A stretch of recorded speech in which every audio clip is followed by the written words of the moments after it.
There is a building material that does not burn. It does not rot. It does not let mold grow. Pests cannot eat through it. And the longer it stands, the stronger it gets, turning over decades into literal stone.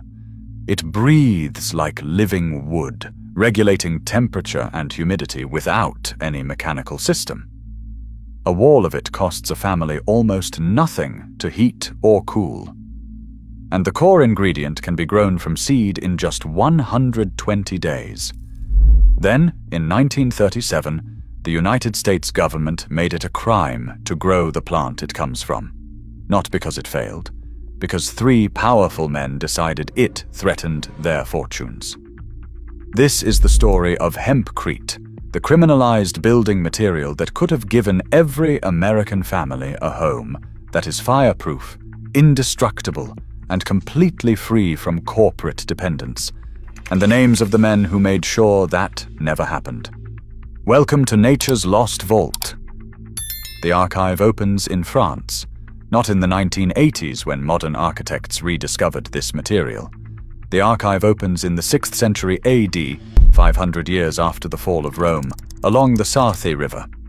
Here, engineers of the Merovingian kingdom constructed bridge abutments from a mortar made of hemp fibers and lime. Those bridges are gone, but the hemp-lime foundations they rested on remain. Archaeologists found them completely intact 1,400 years later.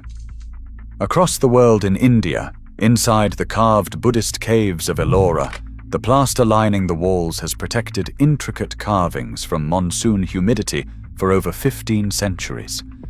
When scientists analyzed it in 2016, they found pounded hemp. The caves flood during the rainy season, yet the plaster has not crumbled, not molded, not failed. The formula is almost absurdly simple. Take the woody inner core of a hemp plant, called the hurd, the part that rope makers historically threw away as waste. Mix it with lime and water. Pack it into wall forms around a timber frame, and wait. What happens next is alchemy. The lime reacts with carbon dioxide in the air through a process called carbonation. Over days, weeks, and years, sometimes 12 years, the lime slowly reverts to calcium carbonate. It turns back into stone. The hemp fibers become encased in a mineral matrix. The wall literally petrifies, becoming harder and more resilient every single year it stands.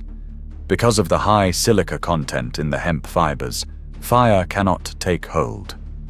When flames touch hempcrete, the lime binder forms a charred layer that extinguishes itself. In standardized tests conducted to the ASTM E119 fire resistance standard, hempcrete walls have withstood temperatures exceeding 1,700 degrees Fahrenheit for over an hour without significant heat transfer, earning the highest Class A fire rating in the building industry without a single chemical additive.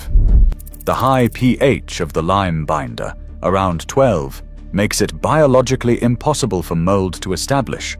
Mold requires a pH of 4.5 or lower to survive.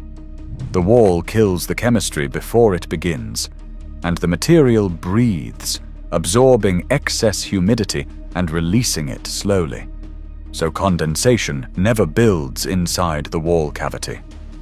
The very thing that rots a conventional house, trapped moisture behind drywall, cannot happen. There is no trap.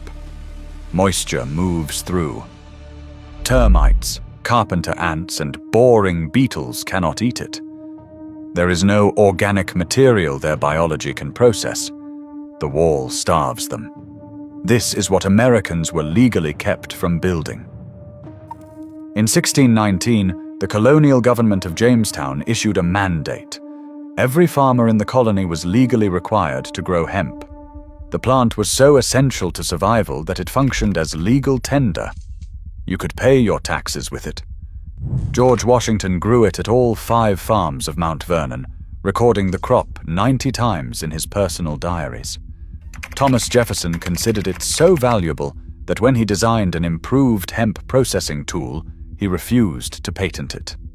He wanted every farmer to have it for free. The American Navy was built on hemp. The sails and rigging of every warship required thousands of pounds of it. And inside those hemp stalks, in the woody herd that was stripped away and discarded during fiber processing, was the raw material for hempcrete. Every ton of hemp fiber processed left behind a mountain of herds, the exact material needed to build indestructible walls. But colonial builders did not know what the Merovingian engineers had known. That knowledge had not crossed the ocean, and what happened next ensured it never would. In the mid-1930s, everything was about to change. An inventor named G.W. Schlichten had developed the decorticator, a machine capable of separating hemp fiber from its herd at industrial speed, at a cost of half a cent per pound. American hemp could suddenly compete with anything on Earth.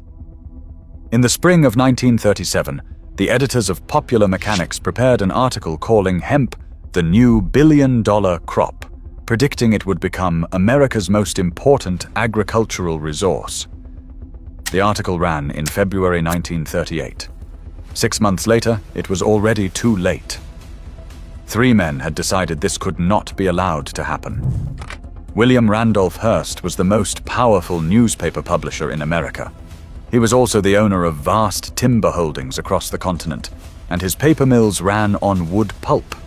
Hemp could produce 4 times more paper per acre than trees.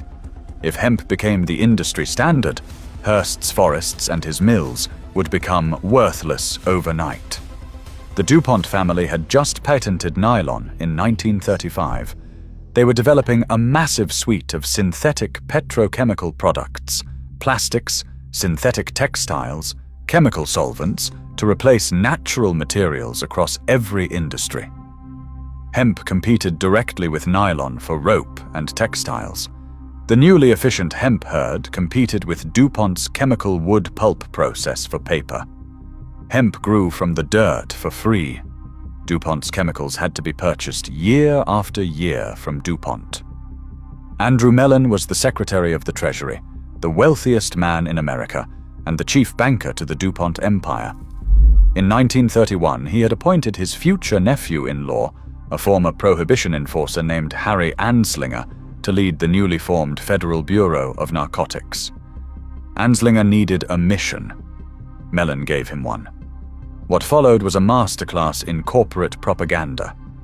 Hearst's newspapers ran a sustained campaign equating the industrial hemp plant with marijuana, printing fabricated stories of violence and moral collapse.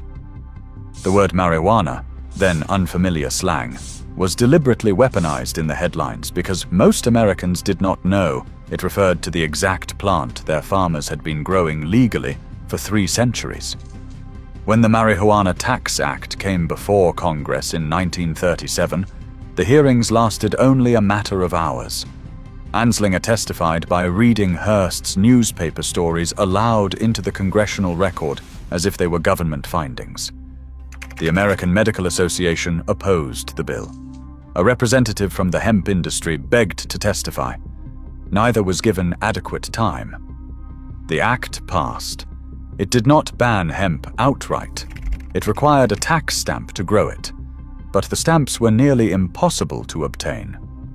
To get a stamp, you had to already be growing hemp. To grow hemp, you needed a stamp. That impossible catch was intentional.